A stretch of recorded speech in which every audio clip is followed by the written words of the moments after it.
What's going on, car guys and car gals? Do us a quick favor. Share this around. Make sure that you know what's going on in town because we got the queen of cars up in here. Cars in the house. Share. Folks, it is time to share. It is really time to share.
Here we are, car guys and car gals. Good morning. This is Lou Ramirez, the car guy. And this is Frelin Arts, the subprime hero. And we are brewing solutions on the Car Guy Coffee podcast. We are excited because the queen of cars is up in the queen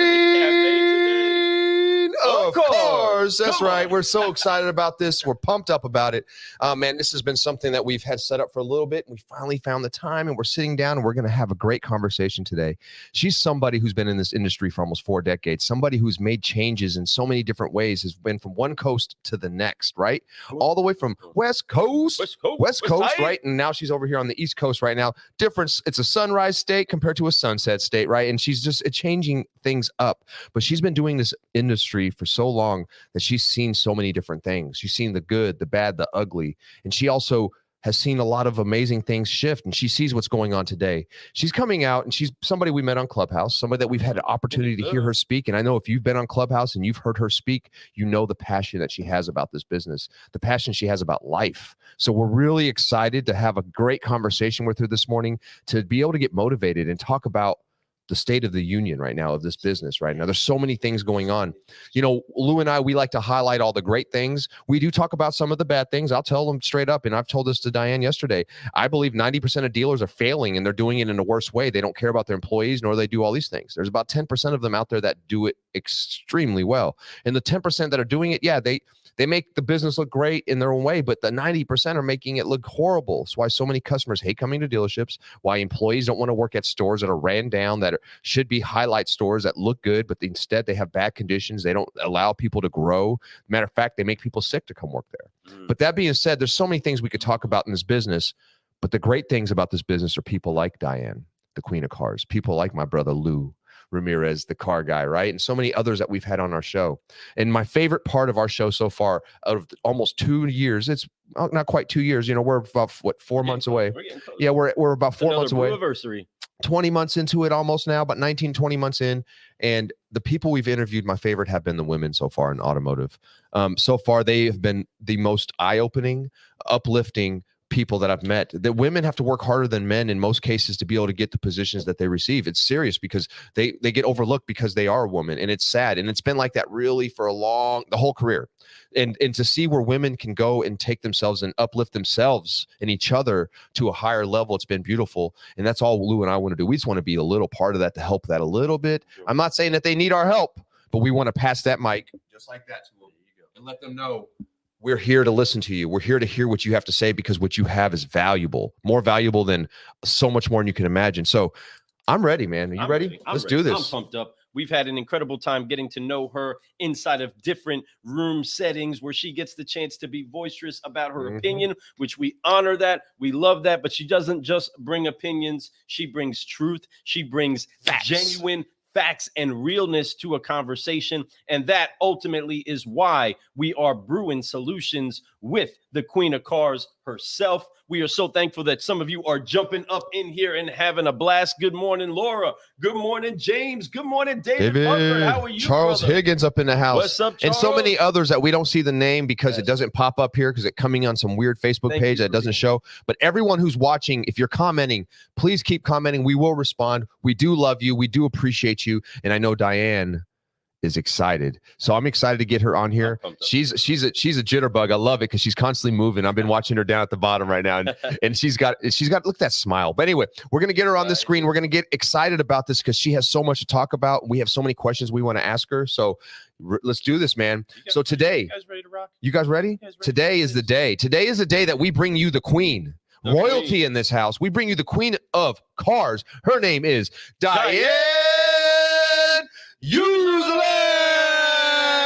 Come on, welcome to the cafe. How are you today? Good morning. How are you guys?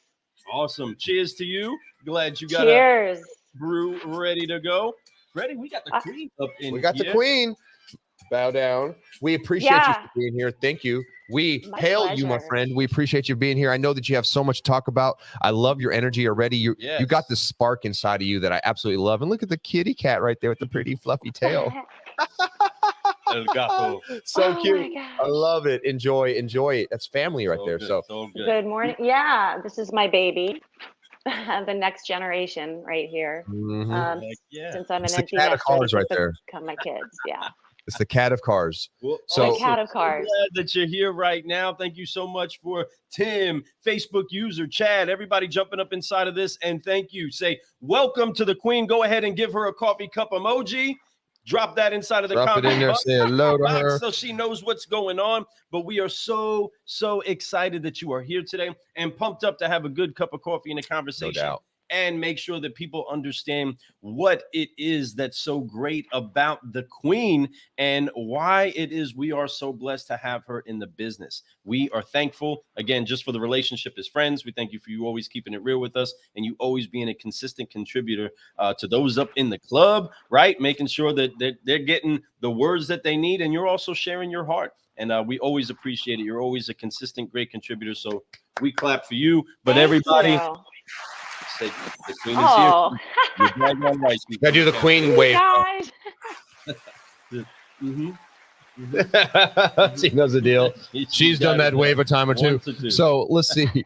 We're excited. You know, we love when we have people on the show, and our favorite thing to do with them, the way we start everything, and you already know it, it's the secret handshake.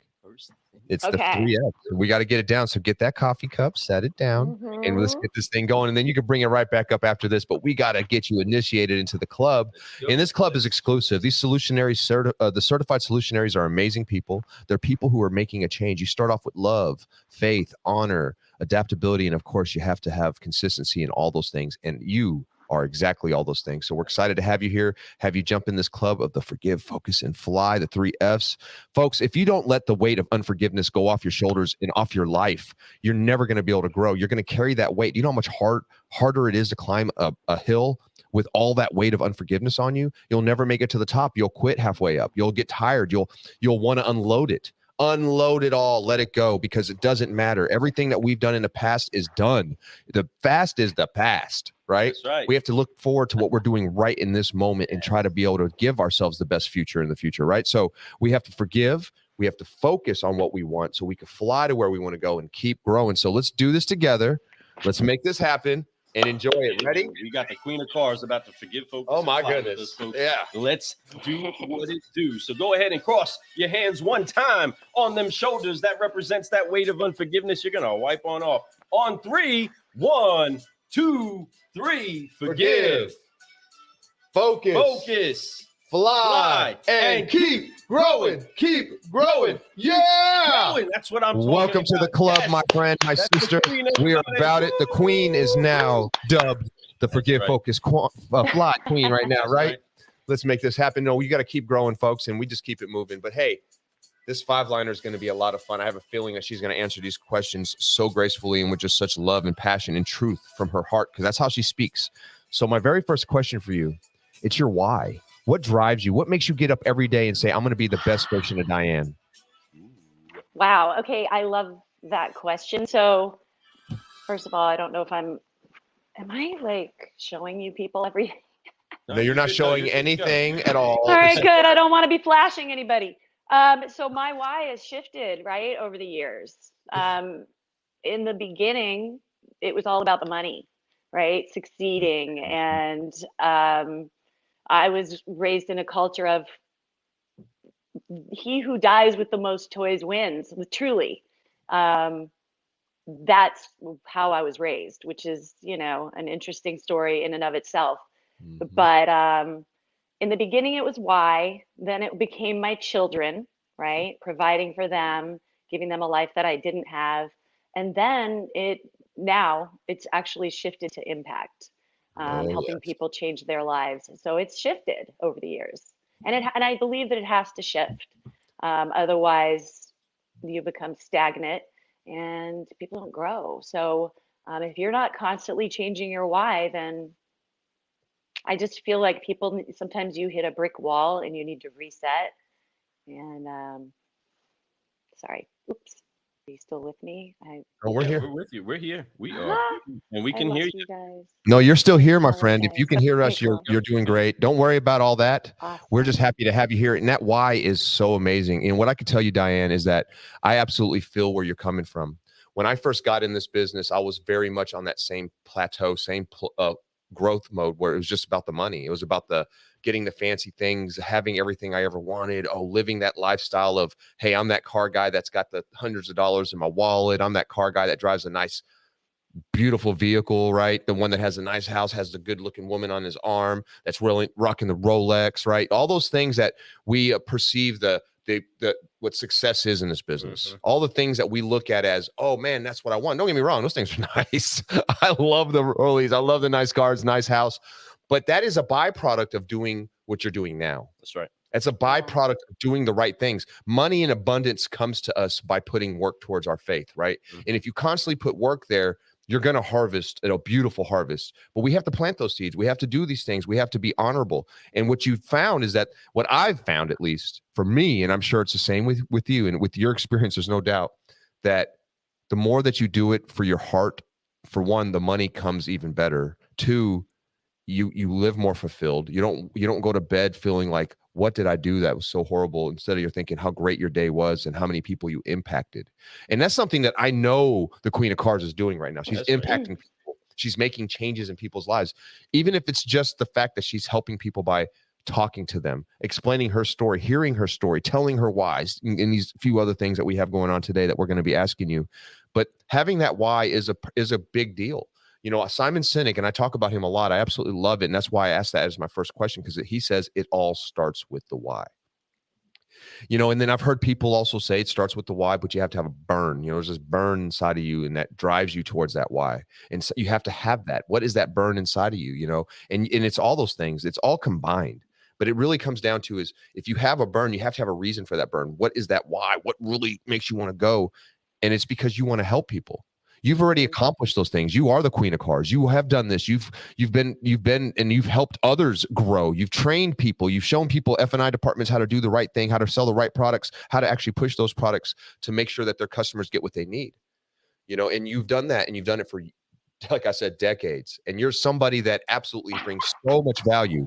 And when I say decades, I don't mean that like, I know it sounds crazy. No, it's okay. You said 4 decades earlier. I about fell over. I'm like, really? Like, we're talking, I'm 55, right? So let's break that down for a minute.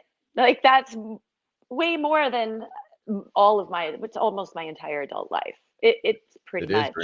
You've my entire adult life. Your whole life.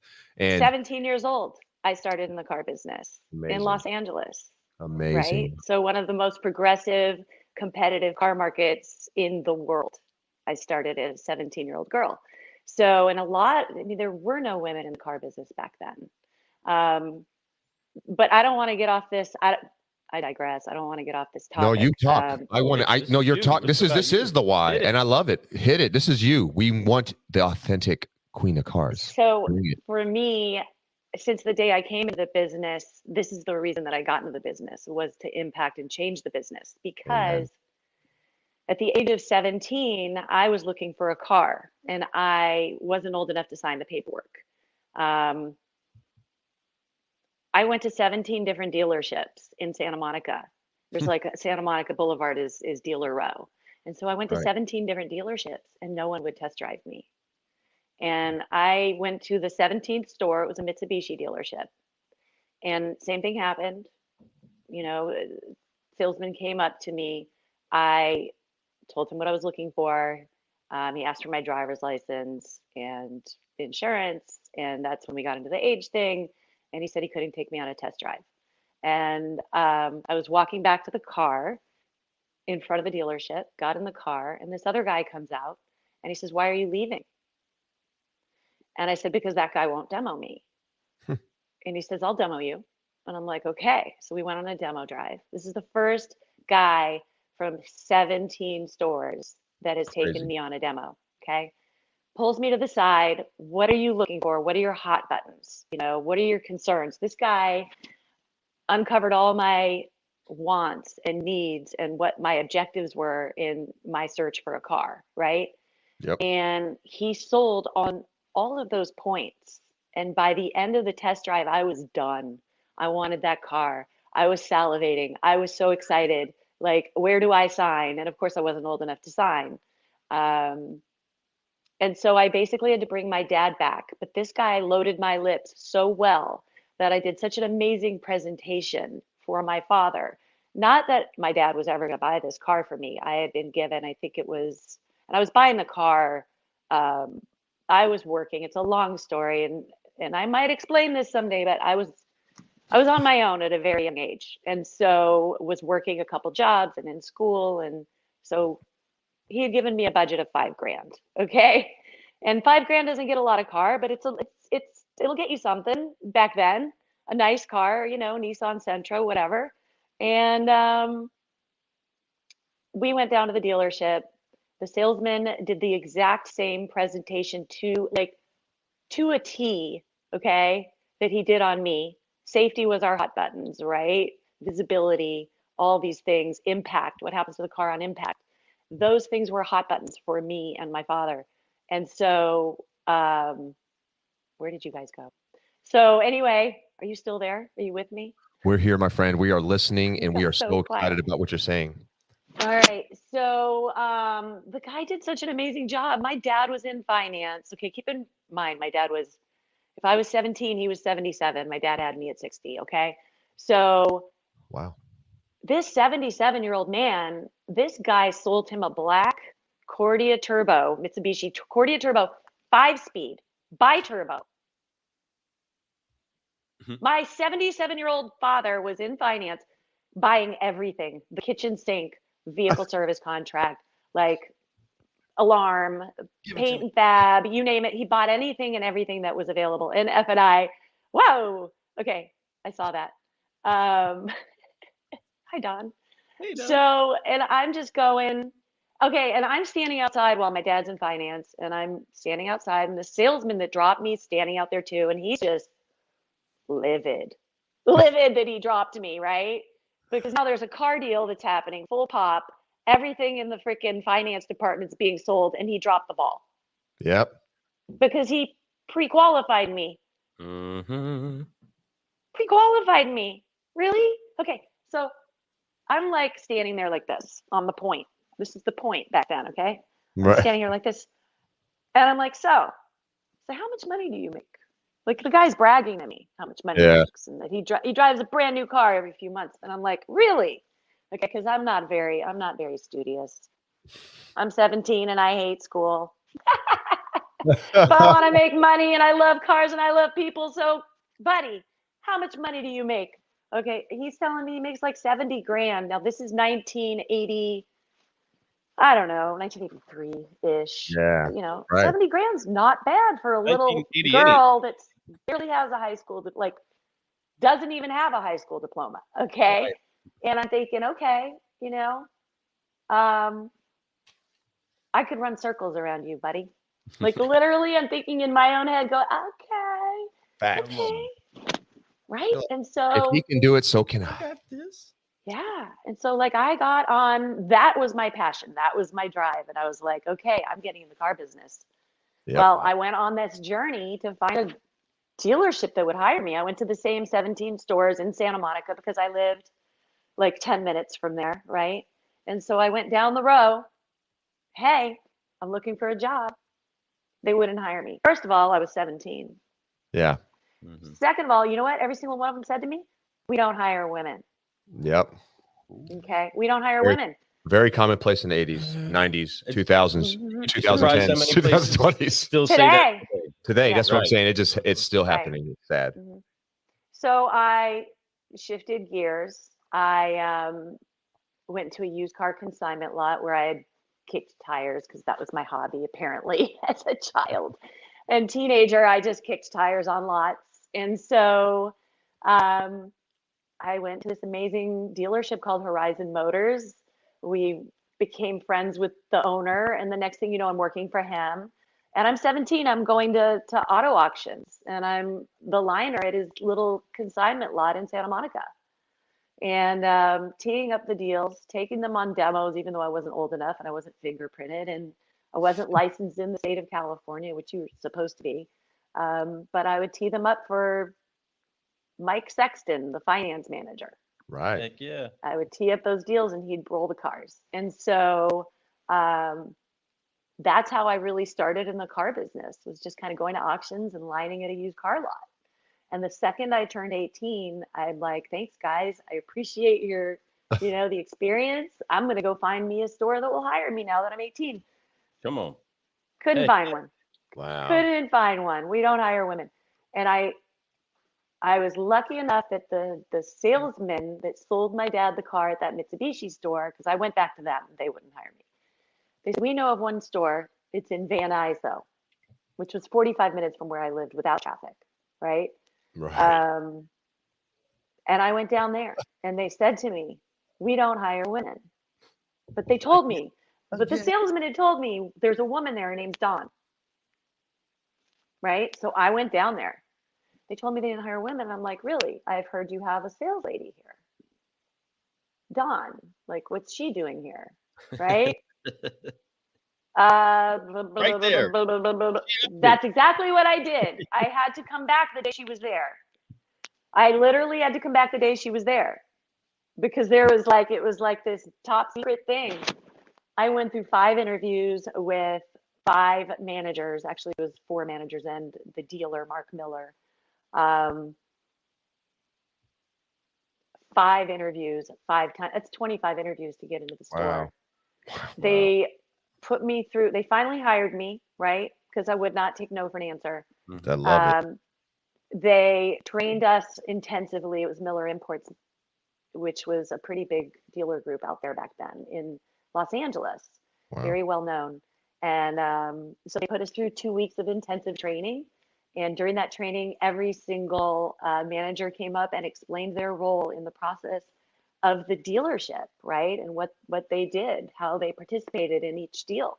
And so, the sales managers came up, the GSM, the GM, and everybody introduced themselves. And the finance manager came up, Tim Nelson, and he was just so sharp, professional, well-groomed, back then $500 suit was pretty nice suit, Yeah. nice shoes, Rolex. Like, I knew I wanted his job. Yes. Right then and there, I knew I wanted his job. Yep. And he knew I wanted his job. And that guy was very supportive, even though he knew that, but I think they all laughed like, you'll never get into finance, right? Yeah. Yeah. But they were awesome. I had a Monty Taylor we called him Dad. He was my GSM. He would not let any of the salesmen come. I think they were concerned. What they told me, the reason they didn't want to hire women is because they are a distraction to the workforce. And that's what they told me. And so Monty would, when I was desking a deal, he'd be like, don't even look at her. Don't even think about it. You stand 6 feet back at all times from her. Get away from her. Like Monty had my back, right? As a woman in a predominantly male, very, right, testosterone driven environment, that was kind of cool. He had my back.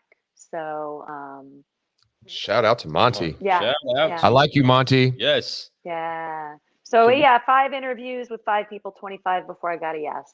And that was where I started my career. That's an incredible. That is beyond incredible. You know, there's people inspired by that. Like I have Janie Murphy right now, and Janie just said, you know, so essentially you were a pioneer for women in this industry. Not essentially, she is a pioneer for women in this industry. She goes, love that. Thank you. I feel blessed to be able to share with such a fantastic field. I appreciate your journey. I value the trail you have blazed so that I could be part of this now. Push up. Oh, thank you. Absolutely love it. Janie is an amazing person. If you don't know Janie, you should connect with her on social media. Yes. She's an absolute firecracker that just loves people who are about growth. That's And right. you guys would be kindred spirits, but that's true though. And you have done that. And sometimes it's hard to really grasp that because we all live in our own world. We all in a bubble, right? Even though we're part of a big world, we all live in our own. So sometimes we don't realize how much we impact people, how little stories.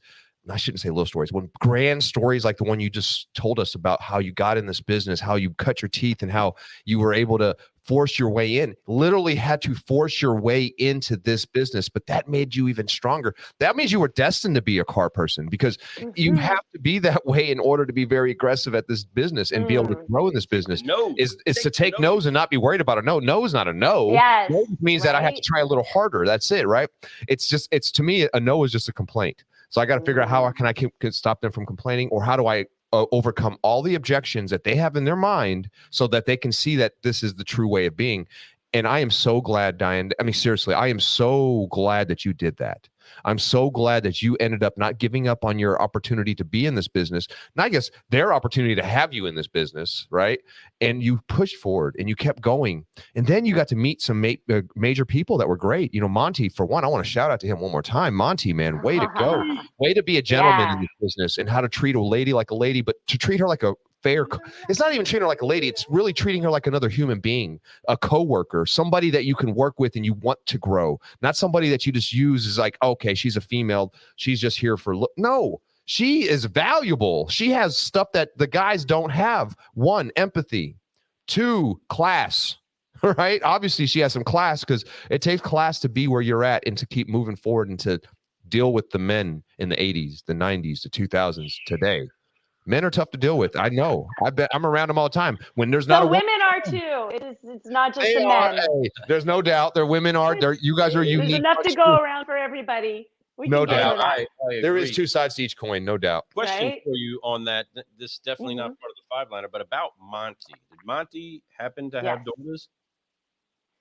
You know, I have no idea. I never really got that personal. I was a very young girl, and we didn't get that personal. Honestly, okay. It wasn't like different time too. I get it. Well, I'm just checking on that because see, there's something that all you car guys and car gals need to definitely take a page out of Monty's book and take a look at somebody else that's wanting to excel themselves and see where it is that you are and what you have in your hands. Sometimes it's knowledge. Sometimes it's just this extra tool, right? You see somebody suffering, trying to get a job done, and you're sitting there holding the one tool that'll fix the problem that they're having, and they're fighting through it. Offer them that tool. You've been given great access to great things in your life to be able to share them with people. And the opportunities that Monty, I mean, we don't know what Monty's navigation to his point in life was to get him to meet you. We don't know what his story is. Maybe we'll have him on the show one day. I don't know. But the opportunity that he saw inside of you was that, wow, there's a whole other world I can deposit some of what I have into. And you have taken hold of that. You activated it yourself. Again, it's you that faced the nose, turned them around onto ons, right? You flip those words around. You said, I'm getting on this lot. I'm getting on this career. I'm getting Yes, on love a new it. direction. And I am separating Yes. the thought that I have that I can do this or not. I am connecting the understanding that I can do this and then the success of it. And here we are decades later, brewing solutions on the Car Guy Coffee podcast, queen of cars, wearing that crown, doing your thing. And we are having fun. You look at you over and above. She took the why, already fused it to what was basically usually our second question is always, how'd you get in this business? You like, she put that. Wait, what's the second question? That was you answered it already. But I got a second question. She has women's intuition right there. Knows. That's why women are great, because they already know what the next question is going to be. So they answer it. Wait, what was it? What was the question? What got you into the car business? How did you get into that? No way, that's so funny. Okay, so first of all, I got to tell you that I love no. I love no. And if you're going to be in the car business, you better love no. You better get really used to it. Right? So facts. Because it's just a knee-jerk reaction. It just means that I'm not sold yet. That's all it means. That's all it is. And it's just like when they say, I'm just looking. That's a knee-jerk reaction. They're just looking because they're just looking. Exactly. Okay. And how much is that? Is not an objection. People think it's an objection. It's a question. That is a buying question. Answer it. Yes. Thank you. Thank you. Okay. So it's funny. I have to go back to what you said is like, I was born to be in the car business, right? So I was born in Los Angeles, what I consider to be one of the most, like I said before, progressive automotive markets in the world, the most amazing vehicles I've ever seen in my life. I was born to two people that love vehicles, that had to have a new car every 6 months or a year, and they had the coolest cars, right? Either they were classics or luxury or convertible, or we had dune buggies, like whatever it was. We had every kind of woodies, like you name it, we had it. Okay. I have always been drawn to automobiles. It's the weirdest thing. My entire life. I remember at 5 years old, driving down Ventura Boulevard and just looking at the Rolls-Royce dealership, Terry York Rolls-Royce, and like my tongue, my tongue dropping. Your tail dropping. I love it. It's okay. That was not a Freudian slip at all. And like 5 years old, and I'm like drooling over Rolls Royces. But I have to tell you, okay, and I touched on this before, but I've been on my own since I was 12. Okay, you don't know all this, okay? Right. But I've been on my own from a very young age. And so at a very young age, I was very independent before I was on my own. And so as a child, I would end up in Century City, the Tom Petty song, Century City.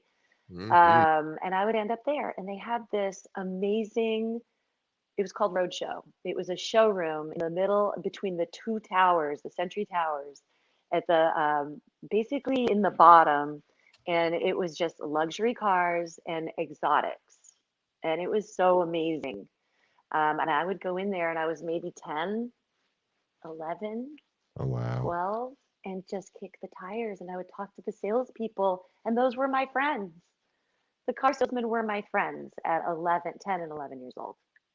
And they were so sweet and so professional and so appropriate, I'm just saying.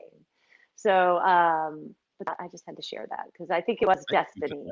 And I think you're right. And those were seeds that were deposited that took years to turn into this pursuit that you had to be the queen of cars. And there's one. So let me adjust and make this second question happen. And I asked that from a posture of understanding that a good queen is measured by the way that she loves her country, not her crown. And I want to know, because we got the queen of cars up in here, what is it that you love most about this business? I've always loved the way that it changes every day. I feel like it's so exciting. The new technologies. Yeah, I love the change. The only thing that's constant in the car business is change. That's right. That's the only thing that's constant. I mean, in the world and in business in general, but like the car business for sure. Nothing stays the same, right? So that's it, pretty much. That's for it. me. That's why I love about, I remember when we first started this show, somebody asked me, won't name the names, dude, how are you going to keep coming up with content? I'm like, dude, what are you talking about? This business is constantly changing. The content is always available. I said, I don't know. What do you mean by that? I said, and he's like, this business, there's not much that changes. I'm like, oh. Oh, And I look at him, and wow. this guy's probably 3-4 years in the business and thinks he knows everything already, right? And I'm like, okay. I just look at him and smile, like, oh, you're right. Okay. Right, Yeah, maybe I'll run out of content after about 3 months. I don't know. Here we are 2 years later. Yeah, and it 2 just years keeps later. going. I have so much. I haven't even tapped into the content that we could do in this business, And the thing is, it's so right. It evolves every single day. It evolves with every customer that you have. Yes. There's never a similar. It could be similar experience, but there's never an exact same experience with anyone. Everyone comes from a different place. Everyone has a different heart. Everyone has a different reason why they're there needing a vehicle. And then that's why it's so important to not assume that every deal is going to go the same way, not to try to use the same closes all the time, try to, do the same process every single moment, because everyone's going to go through it differently. Everyone has a different perspective on how the business is. For one, some of them love car guys, some of them hate car guys and car gals, I should say, right? Car people. And when you look at those things, it's a hard thing to overcome, but we as professionals need to make it better. And that's why people like you, the Queen of Cars, out there knowing and explaining to people that this business does evolve, that there is changes. And guess what? It's good. It's great that it does that. Because if it stays the same, we're going to fall apart. Evolution is the key to growth. Evolution is how us, even as humans, have become who we are today, how we've been able to accept technology. I think human beings 1,000 years ago wouldn't have been able to deal with the technology we have today. We had to do it in due time. I think God put this in our hands when we were supposed to have it in our hands. And it's just the way it is. The business evolves, so we have to learn to evolve with it. People change, cars change. I mean, God bless it, cars are electronic now. We have cars that don't even run with, they don't even have to have like oil changes. They don't have to have all these things. They just got to have electric running in there and being charged up. And it's so amazing that that's a whole different thing. Now eventually you're probably just going to use your Bitcoin and just go in there and buy it. And then so the world is constantly evolving. You're seeing dealers use even cryptocurrency to help people buy cars and do things like that. So be ready for change, be the Queen of Cars, and understand, not only be ready for it, but to be excited about it like she is. And I love that about you. And that's amazing. And that's really great to hear. So coming up with all these things, we've heard how you got in this business. We know what your why is. We know a lot of amazing things about this amazing person, right? And I'm so excited to go through that. But you've talked about some people like Monty and a few others. Your father, the first person that actually upped you and actually let you look at a vehicle and do these things, and that's the reason why they earned your business. And people don't realize that sometimes you have to go further with people, even if they're not a decision maker. You still want to move them, because then they're going to go somewhere else that'll move them, and then they'll bring somebody there. So it's about that experience. Hey, if they get excited enough, they're going to find a way to do it, right? How many times have we heard that? So many times. How many times have we been told that? And we don't do it. We get lazy because we want to get to the low-hanging fruit, right? So there's people out there that have influenced you. I've heard these names. Who has been somebody that has been your biggest influence? Who has been the person that really made Diane the best version of herself, or somebody that's guided you towards that way, I should say? Okay, so sorry. So for me, so my mentor was Steve Alderson. Steve Alderson is, and you won't find him on social media, but this man has impacted the automotive industry in F&I by trillions of dollars. So he was my mentor from the time that I basically got into finance, and then I started my first business. He was a big advocate of my company, and he basically helped train me in F&I, kind of took my F&I game to the next level. I was trained at F&I school, Pat Ryan and Associates in Chicago. But when I met Steve, Steve started a company called Southwest Dealer Services, and they're huge in reinsurance and ancillary F&I training and products. And you've probably never heard of them, right? But they're probably the biggest out there. It's crazy. They're amazing. So definitely Steve Alderson was my mentor. And then Mark Miller, who was the owner of Miller Imports, who was that fifth person, the dealer that interviewed me 5 times before I could get that job. Right. Mark, it's crazy. Mark was always very supportive as well and gave me little jobs around the dealership to kind of, I don't know, he just gave me little projects to work on, which I always thought was super cool because it showed that he believed in my capabilities, which helped kept me driven. So I loved that encouragement. But I think the most impactful thing is he was very entrepreneurial, right? So this is a guy that it's a typical dealer's son, right? What do we call the dealers? PhD? PhD. Papa had a dealership. Right? Papa had a dealership. But he wasn't a typical Papa had a dealership. I love those. Right? My favorites. He was there every single day, like 7:30 in the morning. He was in his office and he worked until 6 o'clock every day, if not later. And he actually sold the dealer group to Group One. And then he left that and he didn't retire. He could have, he made billions of dollars. He could have retired. But he didn't. He started, I believe it was Cars Direct. He had a hand in Digital Airstrike, TrueCar, Zag. So, and I've actually consulted for some of those companies as well through him. He's been a really amazing mentor for me, just showing me what entrepreneurial journey looks like and what's possible.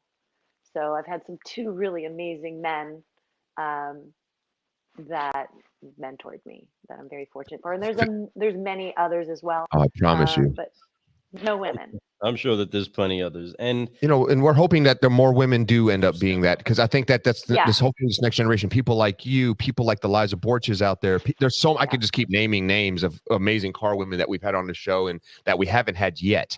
And you all are examples of what the future needs to be like. I'm excited to see that. So I'm looking forward to hearing, even 5 years from now, maybe we'll hear about, my when we ask that question to another young lady, they're like, I've had 3 women that helped me come up in this business. Right. And that's what we hope to hear more of. Yes. But, it's going to happen. And it is happening right now. It's currently going down. It's a story that we're going to have to tell in about 5-6 more years. Right. It's one of those things. And I'm excited about that opportunity. And there's people like you, mentors like you out there doing things like that, and you're doing it, and sometimes you don't even realize you're doing it. That's what's so beautiful about Clubhouse, folks. If you're not on Clubhouse, check it out, because there's a lot of great things going on, people getting inspired. You don't even know you're inspiring them because they're just there listening, and you're just speaking, and you don't see the reactions, you don't hear the reactions. In some cases you just see some mic flashes, right? And you see these things, but at the same time you are influencing people. I mean, I'm gonna tell you, Diane, you just hearing, and I love that you have mentors like that, but just so you know where you're at, everyone that I mentioned that knows you from Clubhouse, and I say I'm having her on the show, was like, oh my God, I can't wait. That's amazing. She's awesome. We love her on Clubhouse. So you are bringing fire to people. You're bringing an inspiration to people. You've seen it. You have so many stories that I promise you, we're never going to get in this 1 hour show. It's going to take hours and hours. What I love about this, we're building a friendship, and I'm sure I'm going to hear all these stories from you, and it's going to be amazing to hear more. You will. You got Demetrius talking about, I love Diane, and he's right. You bring that fire, and we love hearing what you have to say, and that's what got me attracted to that. Of course, I heard that name, Queen of Cars, and I was like, hold on a second, I got to see who this is. And then once we got to hear you and hear you speak and talk about your stories and talk about what this current state of the union of the automotive industry is, you bring it. You are the Queen of Cars, and we are excited. It's not just a self-proclaimed name. She truly is, and we're excited to be able to share your story some more to people, because you have so much to share. So we're excited about it, man. And we're so glad you're here. And I'm so glad that you had those mentors, those 2 guys. Shout out to both of y'all for helping her get to where she's at. And to all of her mentors, all those people, you know who you are. And some of you may not. Congratulations, because you brought up somebody that's amazing and somebody who's now pouring into other people because her cup's overflowing. So thank you. What I love about what you said concerning your mentors is the whole entrepreneurial spirit that they deposited inside of you. And for those of you car guys, car gals, whether you're a salesperson or you're a sales manager or you're a general manager, the best way that I've ever been able to look at the business myself was to look at and understand I have a business. Oh my goodness, look at all of these thousands, millions of dollars worth of inventory sitting right here that I have access to. Look at all of this internet access I have, right? But back when we started, right, we're faxing stuff over to the banks. We're on the printing up credit bureaus, right? So much has changed inside of the meantime. Oh, different. But as much as things have changed on the technology side, things have changed on the scope of who's inside of the store, how they're dressing, how they're looking, right? I know some people give us a mouthful just seeing, we show up with the t-shirt and the jacket, right? We bring our own flow. We're in sneakers. We have a good time still looking like we respect ourselves, right? Looking respectable, dressing properly, clean. I keep it fly all the time, Lou. Yes, I'm pretty. I'm pretty. Making sure that just as much as we put in the effort to making sure we present well, we then perform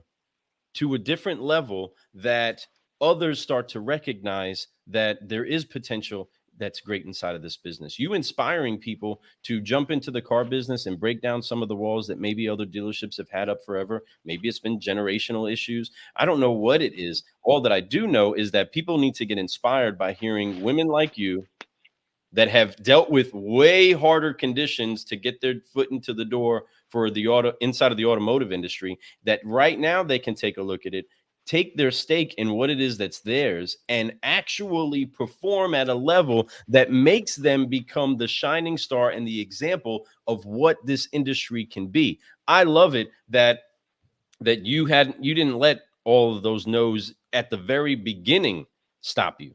That's the thing, folks. Some things get trained into you after time. You start, man, every time I talk to this customer, they say no. Every time I say this to them, they say no. Sometimes you just have to have that manager to be like, brother, you're going to hear that a lot. You're going to get a lot of those. And you didn't have anybody really coaching you at that time. You went ahead and you took it. That was natural. You just was like, no, I'm coming to get this. Tell me no. Somebody else say no to me. I dare you to say no. I can't wait. Right? Because every no that you hear is that much closer to a yes. Right. That's what I always say. But you know what I did? I eavesdropped a lot. Yes. I eavesdropped a lot. Always. I went through that training and I was a student, and then I eavesdropped because I knew nothing. And I knew everybody else knew everything. I did the same thing. I would listen to closes. I would listen to them filling out like even just credit applications. I would hear how they did it because I wanted to. I would see the successful people in the store and I'd just kind of sit by like the desk next to them and just listen. Yeah, and I learned so much. The same way too. You have to looking at cubicles next to it, seeing Freddie working a deal, and I come peeking over like, yes, I see it. And you guys are like, you just met me on Clubhouse. I've been watching you guys for a couple of years, just so you know, on Facebook. I'm not on there very often, but I'd always catch you guys behind the desk doing your thing. So, you're having an impact too, by the way. That's what we want to do is make sure that the impact that we have, we get the chance to share with you, to give our gratitude and say thank you for that. But at the same time, it's make sure that we take the powers that we have and amplify them together for the sake of a generation that's coming behind us that needs to know that this is a profession you can walk with honor in. You can. This is a profession you can discover your deepest passions in. And they go beyond selling the car. They go beyond just taking care of the customer and having the conditions there inside of the dealership. I'm talking about having healthy lives at home, healthy lives in the community, and then having a healthy legacy that's left afterward. But none of that comes without toil. None of that comes without taking shots in the chin. None of that comes without getting the wind knocked out of you sometimes. So factual. Right. So Diane, if I can... Yeah, go ahead. Just because you guys brought up Clubhouse, and so, lack of support for women. And 5 years from now, hopefully we'll be, and you'll be interviewing people on your show, and people will say, hey, I had this great woman mentor. I, in my heart of hearts, do not want to wait 5 years. Come on. I want to, right? I want to start today. I started already, right? I want to have impact now. I don't want to wait 5 years, guys. Yeah. I have been hosting a room, which is basically how Fred happened upon me and said, hey, I really want you to be on the show, because he ended up being a fly on the wall in this room that really was born out of necessity, because we as women in automotive did not have a safe place to go on Clubhouse. Mm-hmm. And so I didn't feel like I had a safe place to go. So I created that space, right? And so ideally, it's really a place for women in the automotive industry that where there's no hierarchy. I don't care if you're a porter or a salesperson, right? Or a dealer. We've got VPs in there. We've got amazing women in that group that come in. It's Saturday mornings at 8 o'clock for 45 minutes. And we just talk. We sometimes we have a guest, right, that pours into the women, but we're there to support these women with the everyday things that they're facing in their lives or in a dealership. Because I didn't have anyone to help me navigate a lot of the things, right? Frederick, I sent you pictures yesterday of a situation that I had no one that I could go to. And when I did go to HR, right, they weren't my friend, right? Mm-hmm. And the other women in the dealership weren't supportive. So, and it was very extreme working conditions for the entire team, right? So, I know I'm being ambiguous and everybody else is like, what is she talking about? But yeah, I don't know if you want to go there. No, we don't have to get too deep into it, but folks, let me explain what she's talking about. She's talking about dealerships that are not giving not even just customers, but not giving their employees a great place to work. They're actually making it to where people don't want to work there. When you have a place that is uncomfortable, that you have rat droppings and you have smells everywhere, that you have, and you're a Lexus store, and I'm not going to say who it is, Beverly Hills Lexus. But anyway, I'm just going to say, but that being said, I am going to say who it is. But I'm going to say is that you have to make sure that the client and your customer and your employees and your family, that's what that is essentially, that your family is eating in a place that they can eat, not a place that you have to clean up every spot. Like, it's disgusting. The conditions that their employees are having to work in, service department, sales department, if you even have to go to the bathroom. Can you imagine having to go in the bathroom and still worrying about your conditions in a restroom? It's disgusting. It's one thing if it's a porta potty, but the whole dealership is a porta potty. So it's yeah. Now that was 2012 to clarify. And then, LA County, I think it was OSHA or LA County came in, or I think it was Beverly Hills actually came in. The city of Beverly Hills came in and said, you've got 7 days to fix this, clean it up. Otherwise we're closing you down. Yeah. So they did fix it. And I believe they've actually built a new store, but it's what happened to the people in the store during that process, right? The rat coffee. Yeah, we don't want none of that. We want that car guy coffee. None of that rat coffee. That's right. Yeah, right. Yeah, we don't want that guy up in this business. It's pretty stout, though. I could imagine how the flavor was, right? So that being said, those things. That's nationwide. That is just called out. Thankfully that you were involved. That I'm sure you were a big part of why that happened. Why there was a big change and all that type of stuff. Yeah. Oh yeah. And so you should feel really good about that. Needless to say, they weren't too happy about it. No, and here's the thing. That's why I'm not there. But at the end of the day, their dealership got better because of it. At the end of the day, their whole employees lived a better life. So they were able to sell better. They were able to do more. They were able to be proud of their workplace. Can you imagine inviting a customer to your store and then your store look like that? And how proud would you be? You'd almost be making excuses for why it looks. I'm so sorry. I know you're getting ready to spend like $100,000 with me, but Mike, I know that in here it smells like straight rat poop. And it just does, and it's not good. And you don't want to drink my coffee because right next to that was rat droppings, and things like that. So it's a sad thing, but it was an improvement. Though they were upset at the end of the day, I guarantee by now they're making way more money because of that. So you did the right thing there. I appreciate that. Thank you. Yeah. You putting yourself out there like that to do the right thing, no matter what the consequences, that's ultimately what we want to raise the next generation to do, right? This is what we want to teach our kids. This is what we want to believe is the type of character that we live with, right? There's so many times that we can change conditions, but changing conditions doesn't change character, right? It just changes the condition.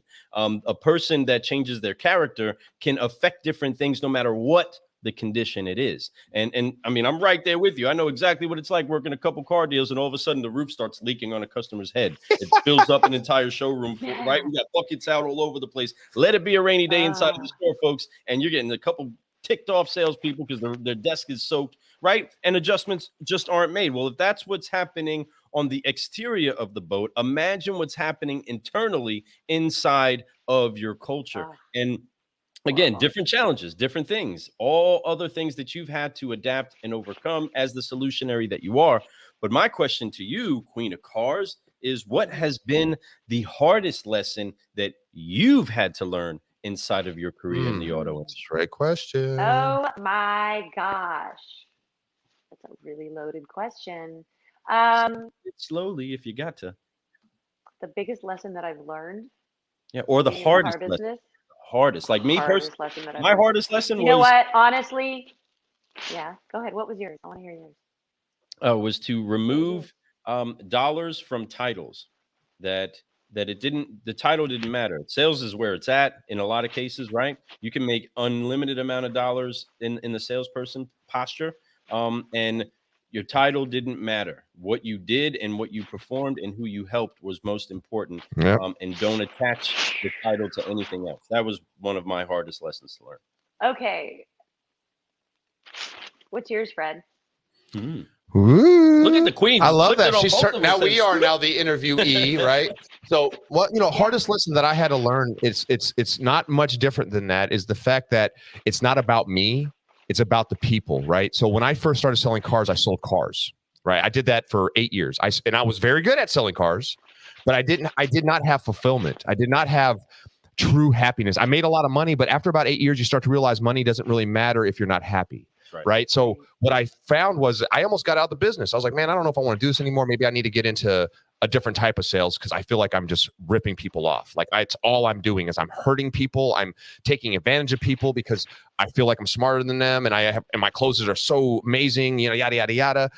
I felt bad. So I switched. I had a switch that flipped on me. It was like, listen, it's not about how many cars I sell, how much money I make. It's about how many people lives can I impact. Right. So when I started thinking about impacting lives, when I started thinking about how am I going to help, I quit selling cars, but I didn't. I stayed in the business and I started solving transportation problems.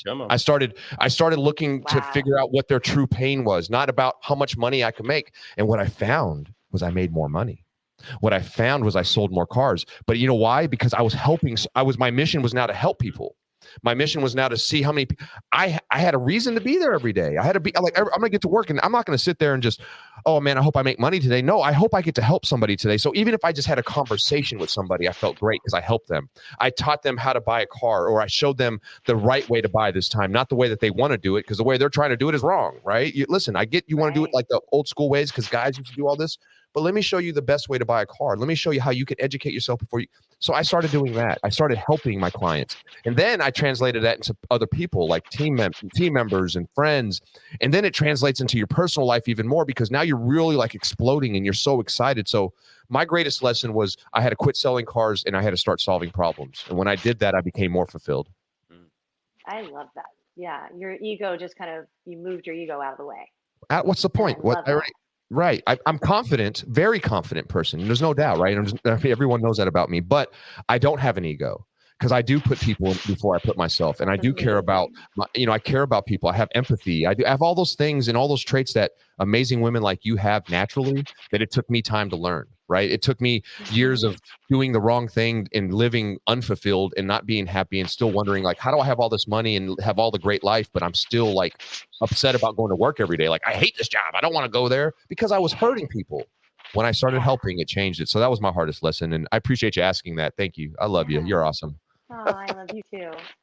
So I think for me, there's two lessons. I think one, the hardest for me, and I think honestly, it's the hardest for any human being, is that we cannot control people and we cannot control situations. Oh, yes. That's the biggest one for me. Amen on that. That is write that down and put that in your cup and sip on it, folks. That's right. It's a tough one. I deal with it. I still deal with it, even though I have a knowing, right? But I still deal with it sometimes, and I have to check myself. So that is something that saves me a lot of grief and energy, like negative energy, right? So that helps a lot. The queen has already been initiated into the certified solutionary flow of life by applying 3 F's inside of our lives. But understand, folks, we don't just throw that out there, the forgive, focus, fly, right? That's not just something that we are coining to make sure that people know our brand. That's an actual lifestyle. And you have to be baptized in that understanding and know that the opportunity to have unforgiveness lands on your shoulders daily. It's up to you to hold it there, right? The weapons that get formed against us, they may not prosper, but it doesn't mean that they don't get formed. Actually, that's what happens first.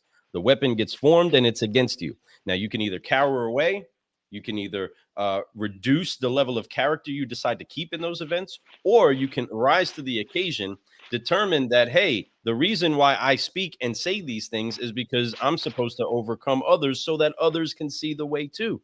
And you've led the way inside of that. Our friend Eric Hinkle jumps in here and just talking about this great interview because this is a good one. I love what he's talking about here. He says, fantastic job hearing you tell your story. I have 4 nieces beginning to ask me questions about this industry. They will be listening to this interview soon today. And that's how, see what I mean? And you say you want it to happen today. Yes, and that's what Eric, right I love now, Eric Hinkle. And you're already doing it. Like I said, we don't realize the impact that all of us make a lot of times with these types of interviews. When you're on Clubhouse, when you're just meeting somebody in a showroom, when you have a chance to meet a young lady that's coming up, that's like, hey, what do I want to do with my life? Well, when they see somebody like the Queen of Cars talking about, I didn't take no for an answer. I kept going and I kept pushing. I went through all the craziness of the car business in the 80s and 90s, the 2000s. I'm here and I'm still proud of what I do. And I love this industry and I want to keep making it great. That just shows you that this is a great industry for a lot of people. And this is when we talked the other day, Diane, and I told you the reason why I'm so positive about this thing is because of the people like you. And I know that there's a potential, like maybe it's going to take a month. Maybe it'll take 20 years for us to get this business right. Maybe it'll never be right. And that's okay because nothing is ever perfect, right? I kind of like that about life. You know, when there's things, everything was perfect, it'd be very boring. So we have to constantly be evolving, changing every single day, impacting lives. And he's talking about 4 nieces that want to get in this business, you know, and it's because of people like you, us, and other women and other men that are doing this. But when you're talking about 4 young women, you know, it's like when we finally have a woman in office right now, how impactful was that? Vice president is a multicultural woman. How impactful was that for young women?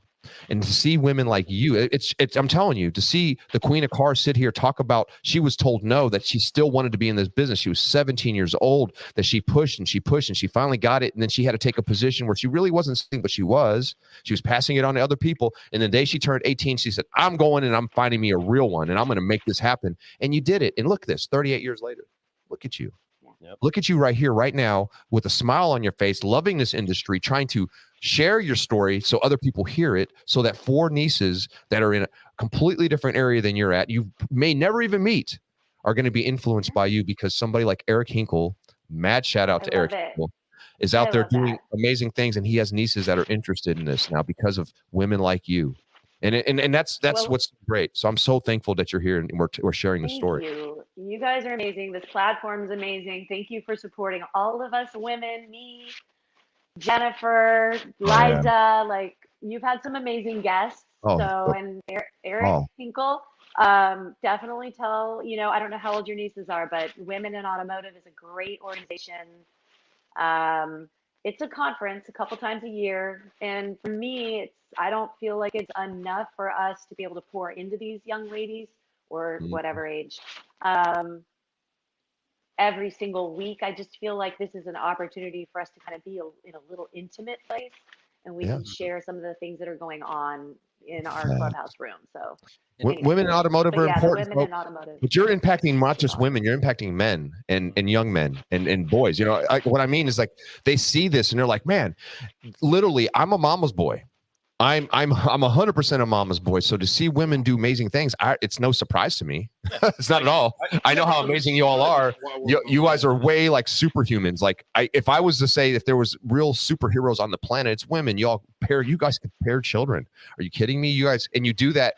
I can't even freaking have a kidney stone without one to fall apart, right? So it's amazing, like how a woman can do that. And that's just one little thing that they have that's above us, way above us, like amazingly above us. But but that's just one little thing, one major thing, but one thing that is out there.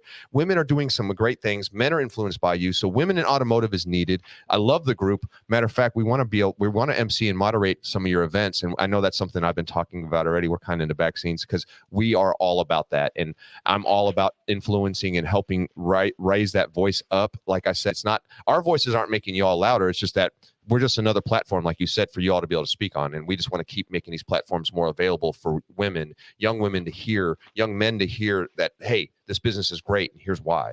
And it's because of you women. I mean, I'm being real. It's getting a much better business because there's more women stepping up, more women doing what they're supposed to do, more women hearing no a million times before they hear the yes, and showing that, hey, this is how you do it. And this is how you do it with class. So I'm going to get to the fifth question. This is the last one. I'm kind of sad because this is the last question we have for the day.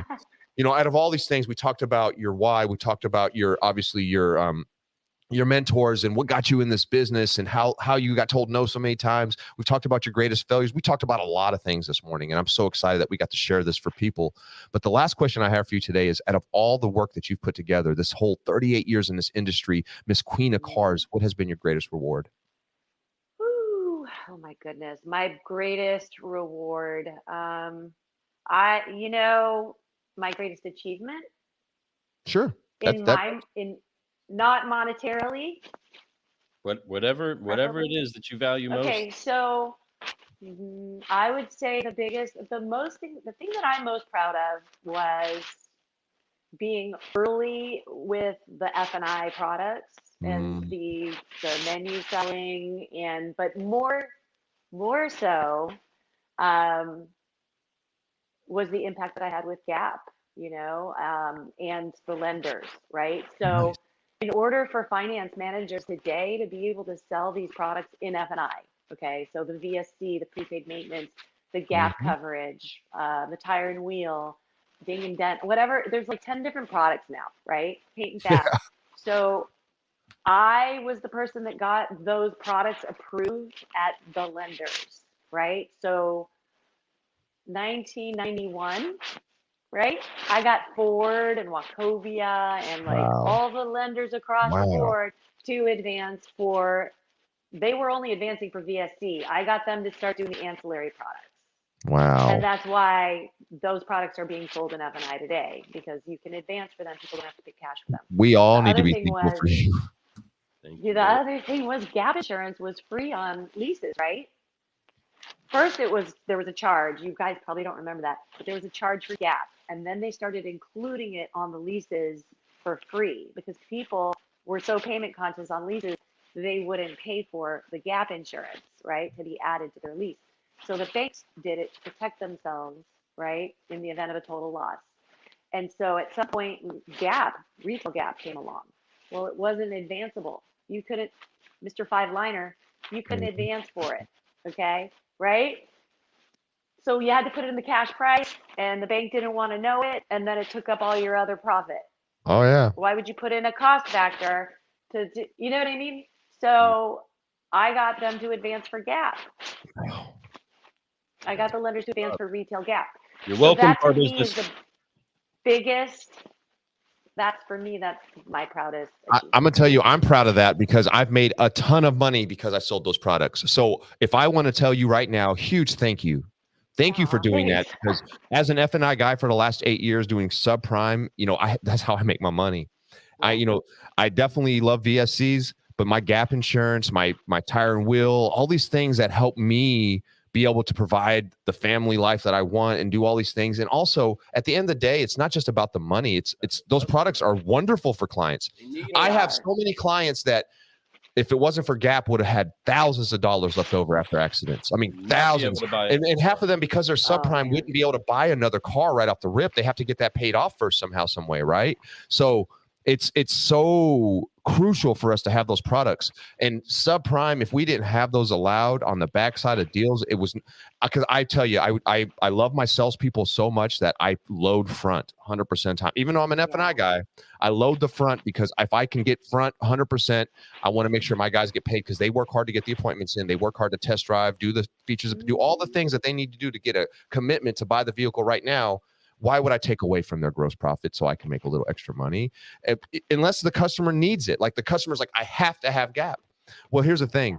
It's because of Diane, Miss Queen of Cars, we're able to put that on line 5 instead of line 3. Line 3 takes away from gross. Line 5 adds to gross. Understand that. And I'm so excited that we have that. I mean, honestly, I didn't know that you did that. Now that I know that you did that, I almost want to send you like a big old thank you package. You know what? It's really for the customers protection. 100% It's great for us. But at the end of the day, like these customers now know that they need this stuff because we've had these perils. I just leased a Jeep. I bought the tire and wheel, of course, right? Yeah. And I got the end of the lease care, and I also got the paint and fab, and yeah, just because I destroy cars. I don't need a bill at the end. So well, now that you're in Florida too, it's you're gonna need that for the paint and all that kind of stuff because that sun is a beast down that way. But no, we absolutely love that. I am so thankful that you're the one that brought us that opportunity. And I'm so glad that I know you. You are like my homegirl now. Like I seriously am going to be talking about that with everybody. Like, I know the person who started that, right? Yeah, that's like one of my good friends. Yeah, no big deal. Name is Diane. She's a queen of cars. No big deal. We know the queen. Yeah, we know her. Yeah. You know what I'm saying? We'd be hanging out with her. That's my homegirl. It's so cool. I mean, honestly, that like, wow, I like you even more, like so much. You don't understand like how important that is as a finance guy. And I know every finance guy in the world who just heard that's going, oh my God, they want to thank you too. I know they do. So, I mean, it's amazing. And you're 100% right. Those things needed to happen. Those products are very important to our clients. Gap Insurance, tire and wheel, the first time you ever use it, you realize the value of it. I know customers who've only used Gap. They bought like say 10 cars. They've used Gap on every vehicle, but only had to use it one time, but they still understand the value because of that one time. Just like car insurance. We all like, why the heck do we pay this stupid coverage for car insurance? I never get in accidents. Well, get in that one accident and see how great car coverage is to have, right? So same thing with Gap, same thing with the VSC contract, same thing with Tire and Wheel, Credit Life. We can keep going on and on and on about these 10 different products or plus actually nowadays that you can have on the backside of a deal on line 5. And that all started because of an amazing car gal. Her name is Diane Uzelac, and I'm so excited that we had you here today. Thank you for giving us this story. Thank you for sharing so much with us. Thanks for pouring your heart out. And I'm so glad that I learned more about you because I already liked you. Now I love you. So it's just amazing. I feel this much closer to you. You always have a friend with Lou and I, just so you know that. If you ever need anything, if you want to come on a show to announce something, just let us know. We're looking forward to doing a follow-up with you again to see where you go. Yeah, we're pumped up about that. Absolutely. So, folks. So just so you guys know, shameless plug. I don't know if you know what I do now. Do you know what I do now? Drop it. Okay. So what I do now is I build the F&I ancillary divisions, the VSE and ancillary divisions for 12 OEMs. So the guys that go around, so the Mopar reps that go around to the different dealerships and they do the training on the service contracts. They teach you how to menu sell. They teach you compliance. I build those teams. I staff those national training F&I divisions for the OEMs. Wow. So I'm a recruiter for the OEM F&I training divisions. Yes. Wow. So how do people get a hold of you, Diane? What's the best way? So my phone number 310-873-7731. You can find me on LinkedIn, Diane Uzelac, Queen of Cars. And I'm on social media at Queen of Cars, pretty much on Twitter, Instagram. I'm not on Facebook that much. LinkedIn's really the place to find me, guys. LinkedIn is. And my website, autocareersonline.com. Careers Online. Well, awesome. We are so thankful again that you took the time to spend with us, that you take the time to jump inside of a clubhouse room, that you have taken the time in the industry to find yourself in it in order to help be a doorway for others to find themselves into the business as well, and for them to find out just how great they can be. Again, there are so many people that get the chance to bask or enjoy the spoils of someone else's war. The good thing is that you're here seeing the effect. you're here reaping a great harvest, and you're still leaving great seeds out there to continue to leave a legacy of the Queen of Cars, not just Diane, not just those that have made a way before you, but for all young women, all young men, all people that ever find an excuse to doubt themselves. You can take a 17-year-old that doesn't have the education, doesn't have the credentials, but has a passionate Doesn't heart like school at all, actually. to go for it, right? I am not the studious one, right? That wasn't my strength, but I did love learning from people things I loved to learn. Yeah. And when you do that, folks, you can unlock a power inside of you. But I highly, highly encourage you continue to do the things that Diane has done, and that's to shape and sharpen her character so that she is prepared and ready for all conditions. We thank you so much for being with us today. You are an incredible queen that we give honor to. Right. Cheers to the queen. Bam. Thank you so much for being with us. Car guys and car gals, we have had an incredible day. And we want to make sure that you do the same. Make sure that you go to carguycoffee.com, get you some more of the brew, maybe get you a bag of coffee or two. I don't know. But either way, we have been having an incredible time brewing solutions with some of the best. I am Lou Ramirez, the car guy. And I'm Fred Lenartz, the subprime hero. And we have been brewing solutions with the Queen of Cars herself, Diane Uzelac. Yes. Yeah, Woo. thank you so much. We appreciate you. Say goodbye, everybody. Everyone, you all have Bye, a great guys. day. Thank you. We'll see y'all soon. Great. Woo! Car Guy We Coffee, jam. let's brew. Have a big day, everybody. We will see you later. Enjoy your day.